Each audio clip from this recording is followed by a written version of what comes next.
Welcome to the SCRA CEO podcast, where we hear from CEOs on their entrepreneurial experience.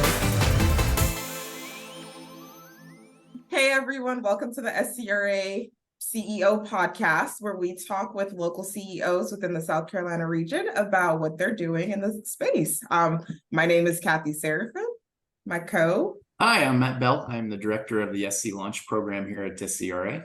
And we are excited to have Martin White here with Ruffian Software, one of our SC Launch portfolio companies. We thought we'd spend a little time with him just kind of going through the background of the company, his experiences, and just learning a little bit more as to what it's like to be an early stage founder. So Martin, why don't you kick us off and just go into a little bit about the company and about yourself, if that's okay. All right. I'm Martin White. I graduated from Clemson University many moons ago.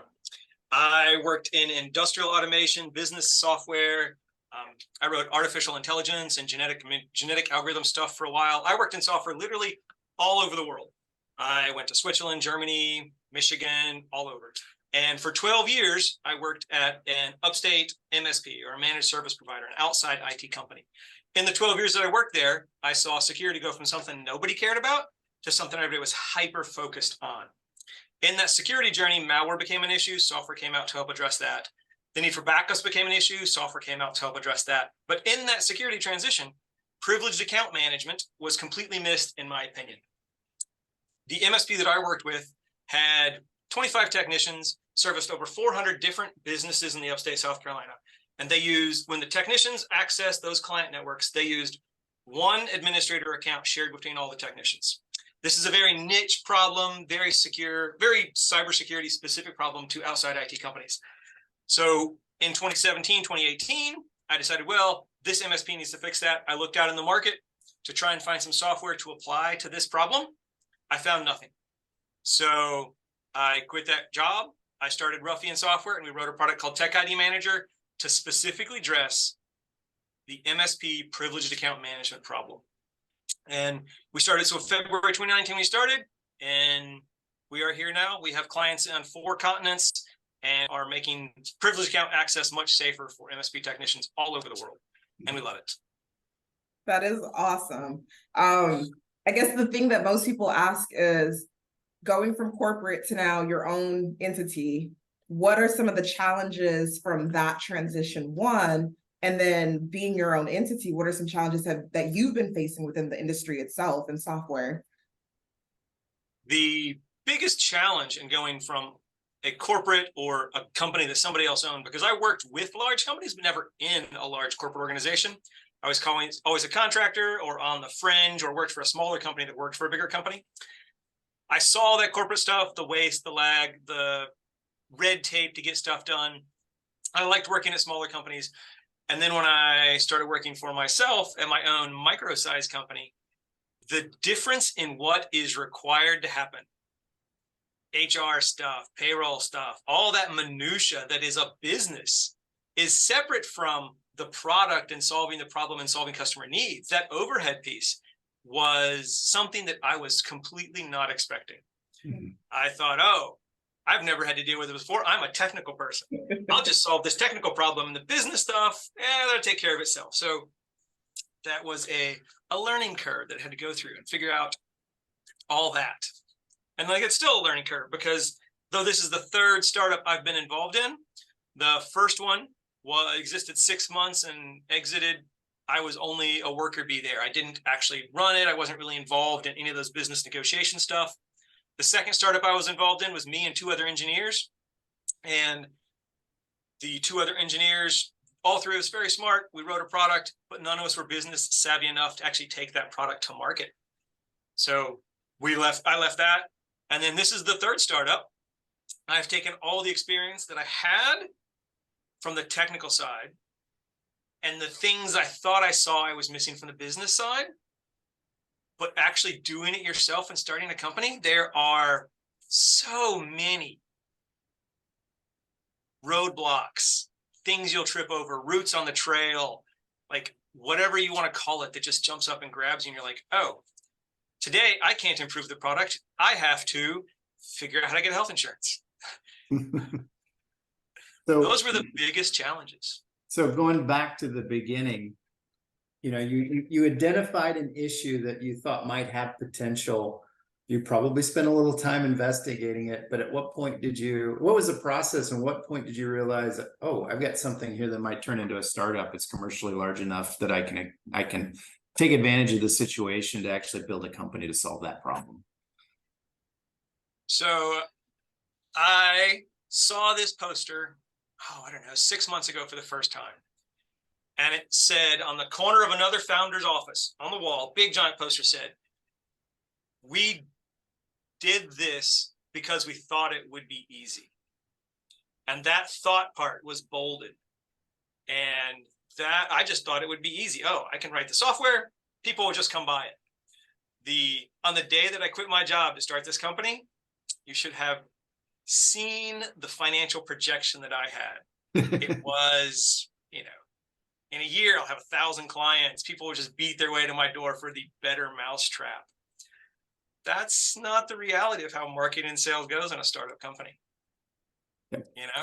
One of those roadblocks and things on the trail, using your words, that you discovered and had to overcome.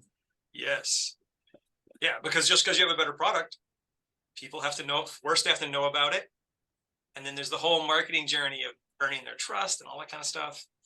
That is repeatable between startups and is something that SCRA particularly has been really helpful with and introduced me to the right people to learn that piece of a business. The technical piece I got, but that business piece is where SCRA and Next and all those other people have been very helpful over the course of the last year.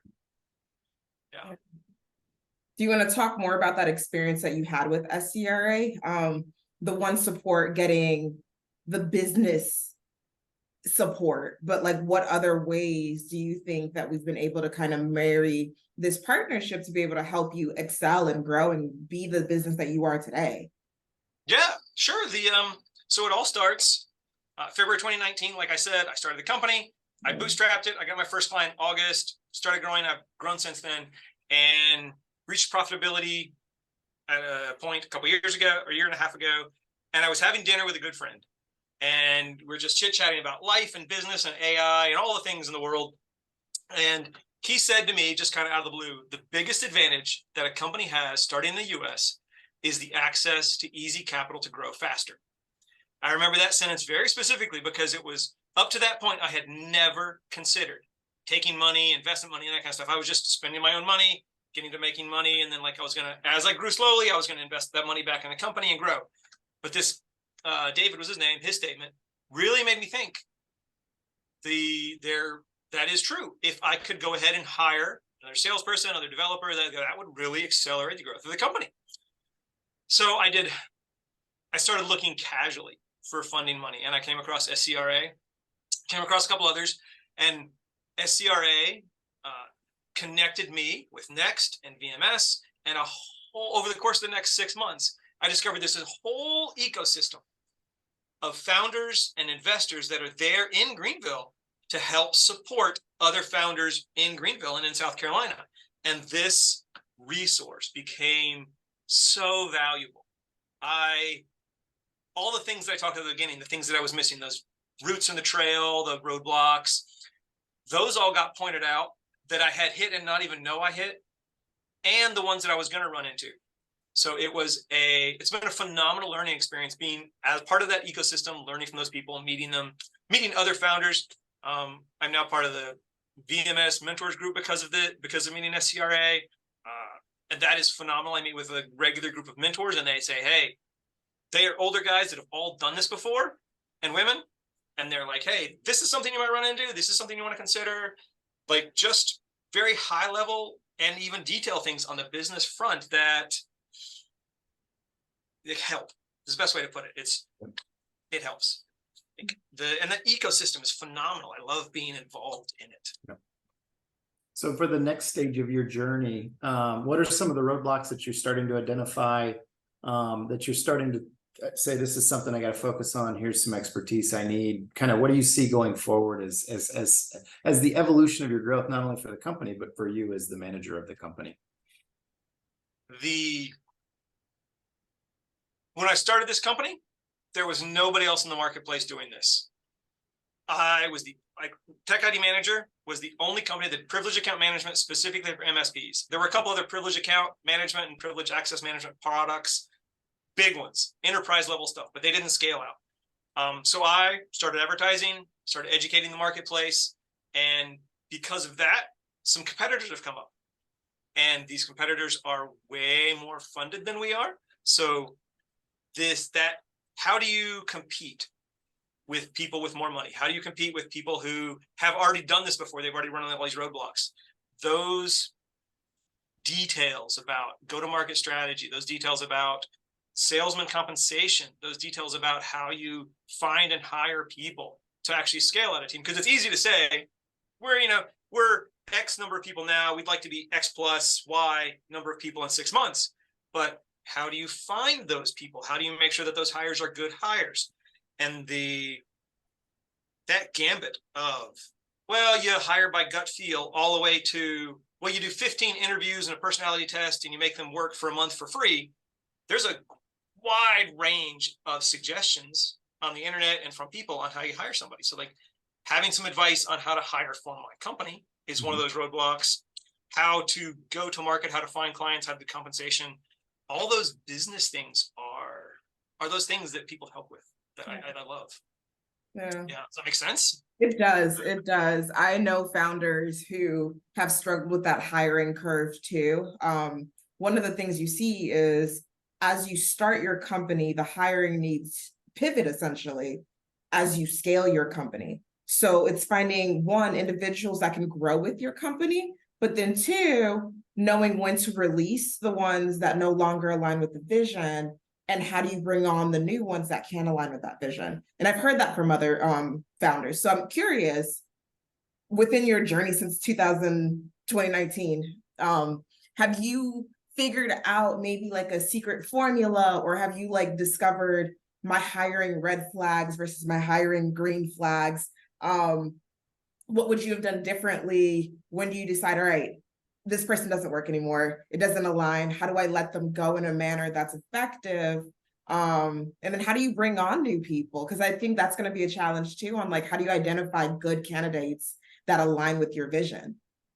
Yeah, the biggest piece there are two things. One, company culture. Like, as long as somebody has there are all kinds of people with skill. Yeah. But to find somebody that matches your company culture, especially for a startup, a small, where everybody wears multiple hats, where you're doing multiple things, company culture fit is so much more important than anybody ever says. Yeah. At a corporate environment, culture doesn't really matter because they're all big, they're all slow, there's red tape. But in a startup, a small company, culture matters so much more. As long as you have the skills, culture is what's important. And even I talked to some founders who are successful, and they said culture is more important than skill set. Find somebody that matches your culture, your work mentality, your attitude, your drive, whatever it is, find that person, hire them, and then figure out where they fit in the organization. And as long as you don't overload one particular skill set, hire the people that fit your culture is more important than people that fit the skill set you need.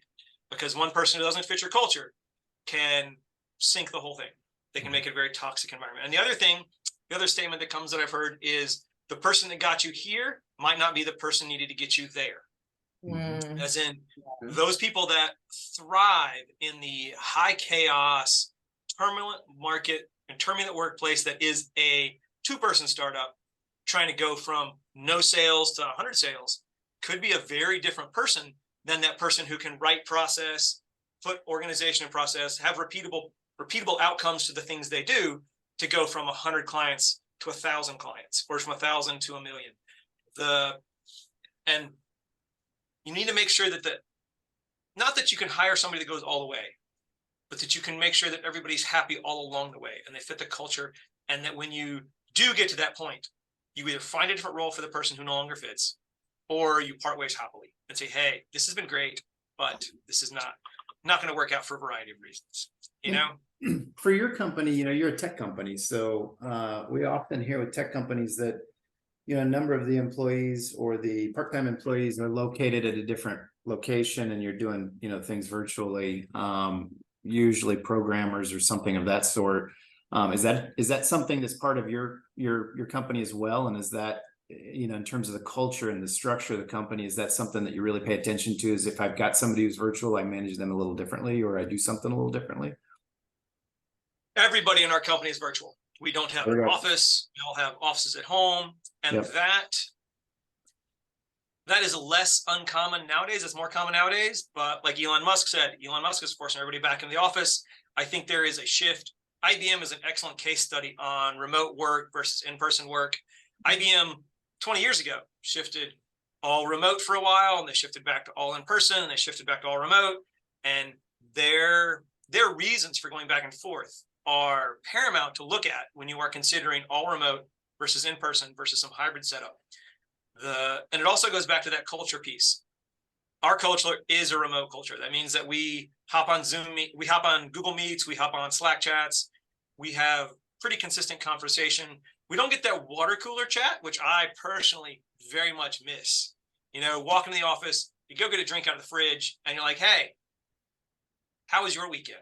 Mm-hmm. So because we don't have that in the break room or on the way in and out of the office of the cars when everybody arrives at 8 o'clock, I make a specific effort to try and have one-on-one conversation time with each employee virtually at some point during the week. And we make sure, I try very hard to get together physically once a month, once every month and a half as a group to do something. Like last weekend, we all met up at Hampton Station, had lunch, had some drinks, threw some axes as a corporate event for our small company. And that, builds everybody who had a spouse brought their spouses. It was a fun time. And that's how you can get some of that in there. But that culture piece is very important. And you also have to trust that they're doing the work.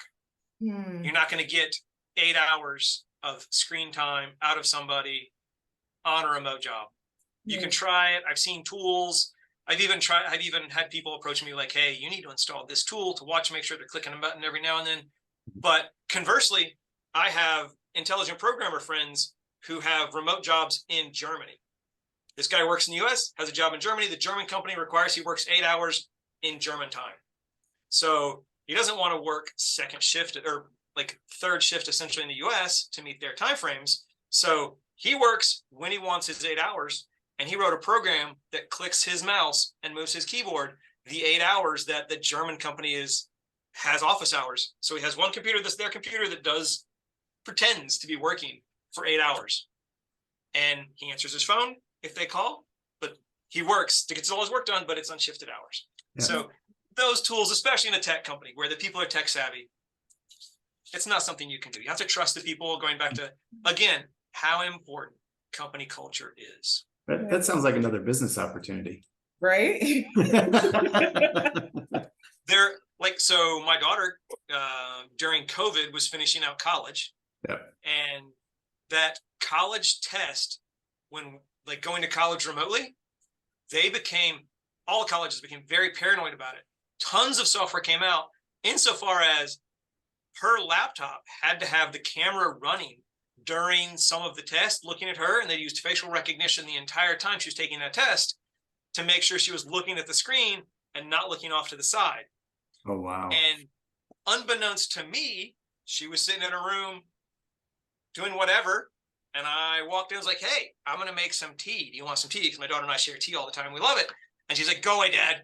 I'm taking a test. I can't look away from the camera. Wow. That is traumatizing. I feel for the kiddos that had to go through their collegiate experience virtually. I got the later end of it. So I finished my last 2 years during the pandemic, and it's a different world. Yeah. The experience is so different. You come out kind of feeling like you were cheated a little bit from that college experience that was promised to you. So props to her, kudos to her. I'm sure she's doing great following all of that, but that is super traumatic. Yeah.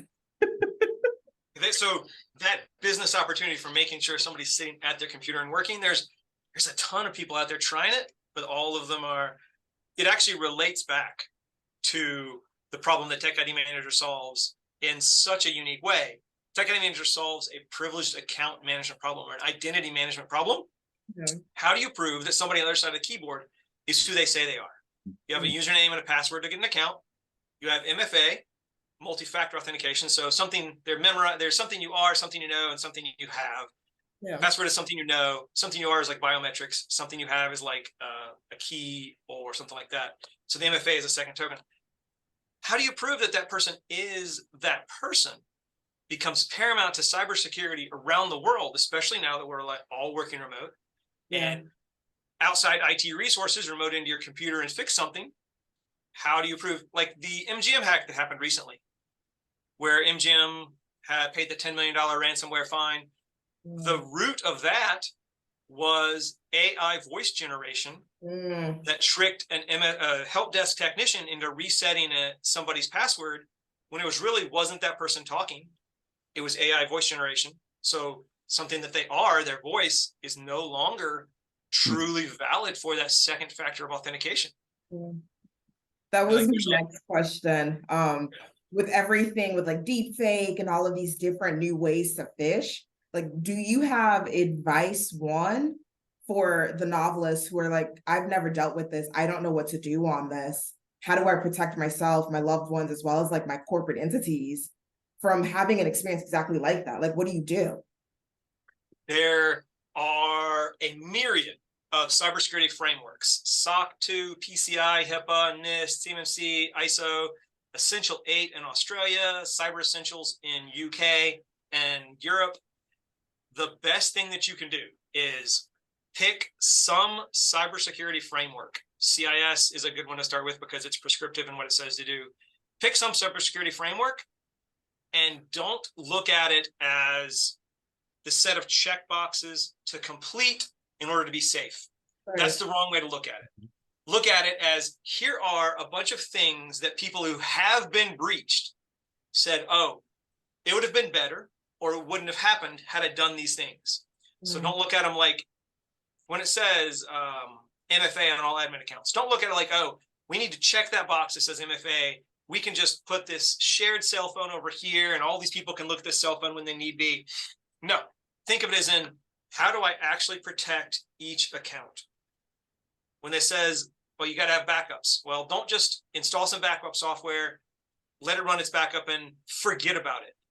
Make sure that when it says a line like you need backups, make sure that the backup is made on a regular basis and restore it to make sure it actually works. Look at these cybersecurity frameworks, not as checkboxes that you have to do to be secure, because they're not checkboxes. They are guidelines from people who've been there and been damaged by it. And it is such a difference in the way you think about something. When it's not just a checkbox. It's a guideline. See how this guideline applies, and think about this guideline from the point of view that somebody really suffered financially, physically, emotionally, even life-threateningly, because they didn't do these things. Like there were some hospital hacks last year. There was one where a vendor for, I believe, the X-ray machine used the same password on every X-ray machine they installed all around. Then somebody cracked one X-ray machine, were able to get into the hospital where they had a different X-ray machine, and from there they worked their privilege and they worked their hack through the rest of the hospital. They shut down the hospital, which meant that patients in rooms, doctors couldn't see the records because they're all electronic for people in rooms, and you had to depend on somebody who was in a room to know what their medical condition was and what they needed. And that just is wrong. People died from it. That's why hospitals are so willing to pay those fines. And it's also, with that, the titles back together, the MGM hack that happened recently. I had some friends that were out in Vegas at the MGM hotel when this happened. And there were two very interesting things that they said about the MGM hotel when they got ransomware. One, they couldn't pay for their room. They couldn't get into the room. The keys didn't work to the room. Two, nothing in the casino was down or slowed down or broken at all. Paying money to the casino, getting chips in and out, all the vending, all the game machines, that entire piece of the business was completely unaffected, because that's where the casino actually put their cybersecurity resources, was where the money is. Room access was an air-gapped, different system, doesn't matter.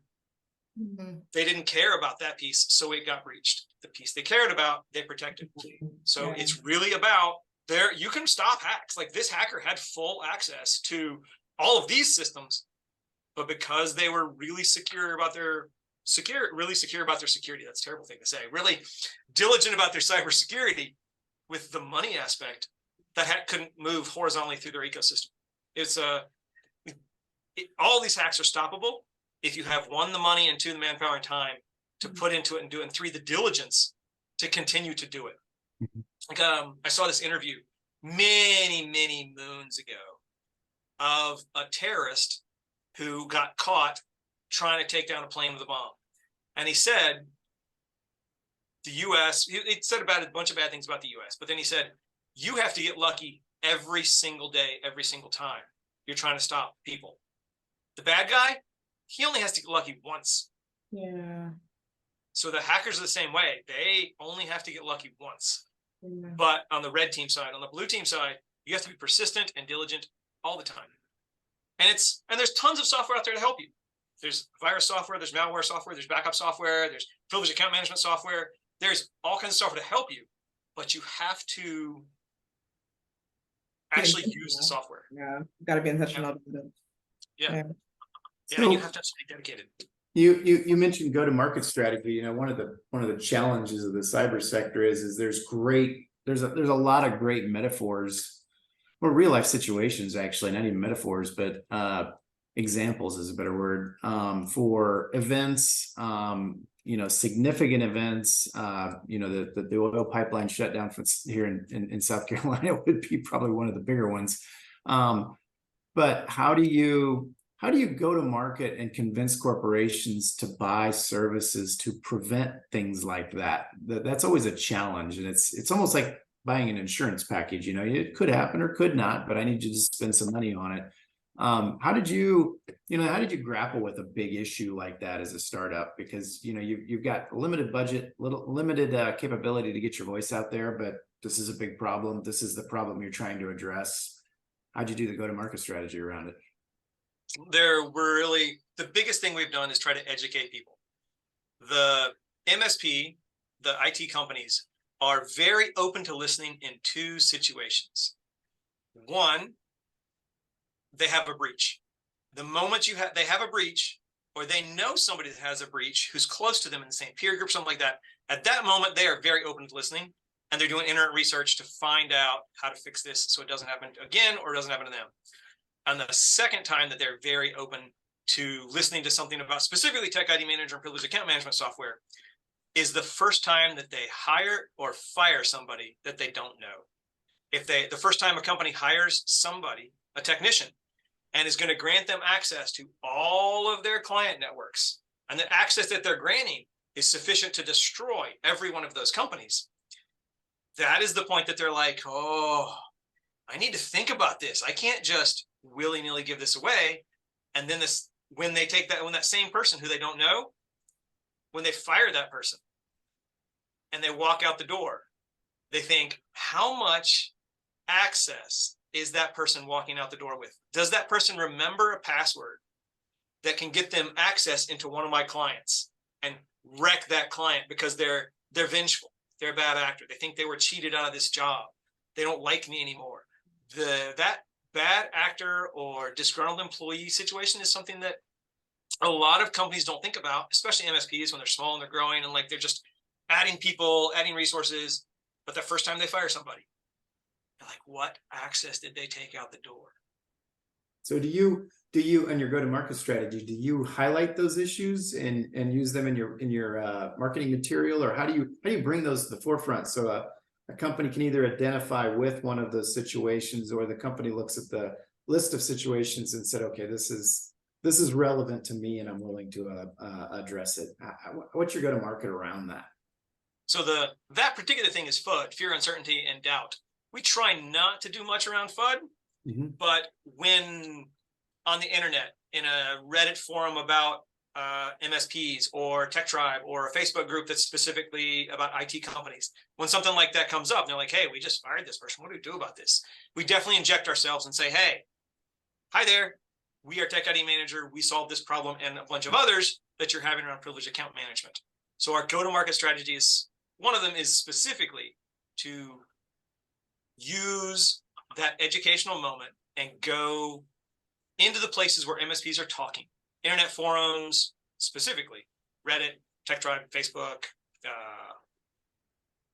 There's a bunch of other internet forums we talk in, and say, when they're talking about those things, be like, hey, we're here, just real quietly, poke ourselves in. We're not salesy about it. We're not like, hey, we have the best product ever, come look at us. We're like, hey, we can help you address this next time it happens. We'd love to talk to you more. Yeah. Yeah. So it's real subtle, real gentle education and announcement that we're here. Yeah. Coming from like the MSPs, how did you create a persona of the ideal target person that you would want to sell to?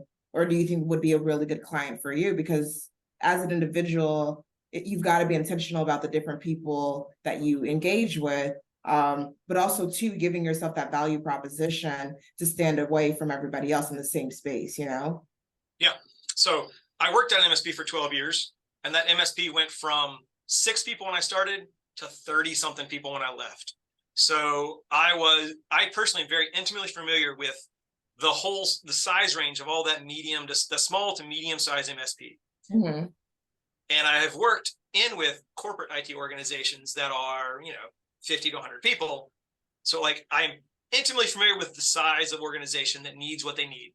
And since I was there for 12 years, I saw this problem. I was like, I could solve this situation. It also needs this, solve this. It also needs to solve that. So I took all of those, what I knew, and I packaged together with a specific target of a company size and a specific feature set that really said, hey, you're my client. I want you to work. We do work in sizes outside of our ideal customer profile, but we know what it is and we target them. And it's harder to target them on the internet because a lot of the anonymity that people have, like Reddit, just because somebody's name is Evil Mouse 3, it's really hard to tie Evil Mouse 3 back to an IT company in Florida that failed to get a Disney contract and they're now mad about it. But it's hard. So you can get from, if you look at Evil Mouse's 3's posts over time and say, oh, I think this is the size company he is. I think he's this person, but we'll wait and see. So we build over time a map and try to figure out who's who and talk to them. And then some people just say who they are. Like, my Reddit username is Martin. It's real straightforward. Yeah. Everybody knows who I'm not trying to hide behind anonymity. So the ideal customer profile, because I was in that industry for so long, and I grew through a company, I can pretty well identify it. And the feature set, even like one of my favorite features of the whole product is we rotate everyone's password every 24 hours. And then we show that to them either on their computer, they have some tools to help use it, or on their mobile phone, because technicians often need to go sit in front of a computer and they need to type in an administrative password to get logged in to fix the computer. Mm-hmm. Well, if you have a 30-character, fully random password, you don't want to type that in. Mm-hmm. Or you're going to get lost if you see it on a phone screen. It's a little tiny font all the way across. You're going to get lost. So one of the features that we have that technicians absolutely love is that in the mobile client, you can click on that password, mm-hmm. and it changes it to 5-character chunks that are 60-point font that you highlight your way through as you type them in. Mm-hmm. So you're not getting lost in the middle of the password, and that comes from my experience as a technician. I was one point handed a sticky note that had a 32-character password on it and told to go fix this machine at this other company I had to drive to. As I drove there, my sticky note, I stand in front of this machine and I type in this password, character, type it in. And I get done, I'm on the very last character, and there are only 31 characters in the password I've typed in, and I know there are 32 characters on this sticky note. And I'm like, I gotta do this again. I don't know which letter I missed. I hit enter, it doesn't work. I have to try again. And I only get 3 tries before the machine locks that account out. And then it's a real problem. So in addition to identifying the ideal customer, I have some very specific experience as being that ideal customer that helps make their job easier. And they love that. One of my pet peeves is Zoom on my mobile phone when it doesn't carry the password through when you dial the number. And then you got to go back and look at that. It's like, why can't it be 4 digits? But it's always 9. And you got to sit there on your phone going, okay, what? Back and forth. What letter, what number was I on?